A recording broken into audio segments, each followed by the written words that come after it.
here because I want to speak to you because I have a bit of a blind spot. And that blind spot is often a lot of the conversation that is happening in America between different influencers who I'd never heard of, who are apparently big deals, spreading various conspiracy theories about Jews, about Israel. And there's this whole world on the right of anti-Israel figures, sort of whose names I've heard of, and they pop into my Twitter feed whenever they say something genuinely crazy. But I don't quite understand how it fits together as a political movement and why that political movement on the right, the anti-Zionist, anti-Semitic far right, just links up with the far left, either to the point that they totally agree with each other, or it's clear that they're mirror images, but they're basically on the same side. So let's start off with the question, what is the woke right, the identitarian right? What is this phenomenon we're going to try to unpack in this episode? Sure. I consider the woke right a reactionary movement to the left that appeared starting around 3 years ago as distinct from earlier far-right movements such as the alt-right or QAnon, things of that nature.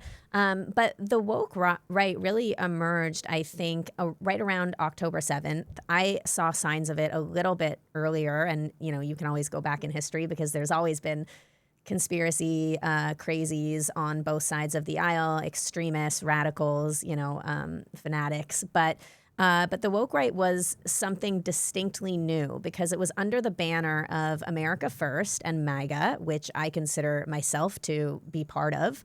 And yet some of us noticed that under the guise of certain conservative principles like faith, family, freedom, the Constitution, patriotism, these people were actually utilizing the same sort of operational toolkit or operating system or tactics as the left was using, such as identity politics, right? So these people consider themselves conservatives, but they organize society along an intersectional hierarchy of oppression, just like the left does, except instead of the oppressed people being trans, black females, the oppressed people are now white Christian males.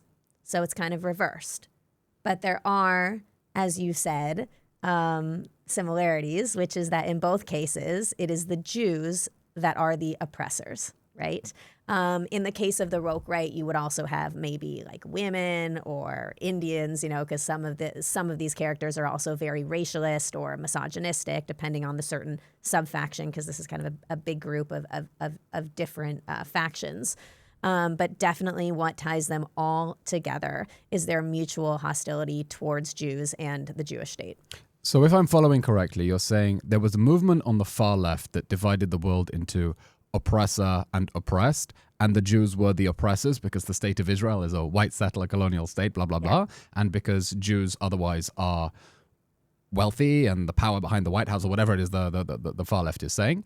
And then as part of a reaction to that, you have people saying, hang on, this intersectional alliance of minorities is now oppressing Christian white men. Yeah. And the people who are behind that alliance on the far left are, in fact, Jewish progressives. Right. That's the reaction that's taking place here? Completely. Yeah, because with the progressive we really left, can't get a break. Yeah, we cannot. And the progressive left saw the oppressors as the Christian white males, right? But in the woke rights version, the Christian white males are the oppressed, the archetypal victims of a privileged minority structure of DEI and critical race theory and postmodernism. But in both cases, the Jews are placed firmly at the top as the grand oppressor. Wait, how? How within this woke right narrative did the Jews become the archetypal villain? Well, for a few reasons. I mean, one, we know how anti-Semitism works. It's essentially it's a void. It's a bottomless pit, and you throw into it whatever you need the Jew to be in order to avoid taking responsibility for your own life or for your society's problems or for your country's issues that they're having. So Jews can play whatever role you want them to be, right? They can be capitalists or communists or, cosmopolitans or, rural, like lowlifes or whatever you want them to be. And so it makes sense that the Jew is the perfect example of the horseshoe manifested. It's not the only one. It's not the only example. But it absolutely, when you have two factions on the opposing factions on the political spectrum that are equally extreme, they would loop back around and they, like you said, they're a horseshoe and they have a lot of things in common. And one of the most glaring things is the hatred of Jews. And I want to talk about how exactly that manifests itself. But first, help me and the listeners map out the environment when we talk about the woke right or identitarian right. Who are the major names we should be paying attention to? Well, it depends if you're talking about in front of the scenes or behind the scenes, right? The woke right is a very loose cohort of characters that come from different factions of MAGA, or increasingly America First, because some of these people are now splitting off from MAGA and saying that they're America First, which is somehow distinct from MAGA. I digress. So you have groups like the Groypers, which are part of the alt-right, right? Which also includes like neo-Nazis or like Christian ethno-nationalists, right? You have These are the followers of Nick Fuentes who operate under the totem of that cartoon frog. Exactly, Pepe the Frog, yeah, Okay. which originated in 4chan, the 4chan forum, I believe. But then you also have some people that are part of like the libertarian movement, or what's called like the paleoconservative faction of the right.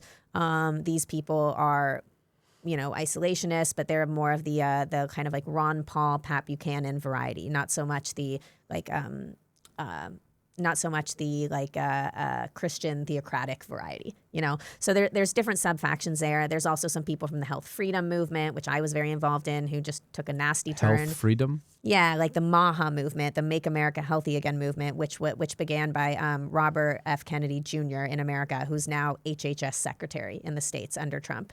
So, there's these different sub-factions that came together, and we're kind of calling all of them the woke right, but there's different players involved. The main ones that your audience would likely be familiar with, the names everybody knows, are Tucker Carlson, Candace Owens, Nick Fuentes, Steve Bannon, Matt Gaetz. These are the prominent podcasters, the cultural figures that have really made a name for themselves in terms of the sinister new movement. But there's a lot of people that, even podcasters that are equally problematic. They're just not names we know, but they have incredible purchase, especially with the youth on apps like TikTok, right? Or Instagram, people with millions of followers, right? So I've mapped out over 100 of these people. And then there's also a lot of the funders of this behind the scenes. Charles Haywood is a big funder of a lot of this nonsense, which is a name that a lot of people don't know. He's a treat.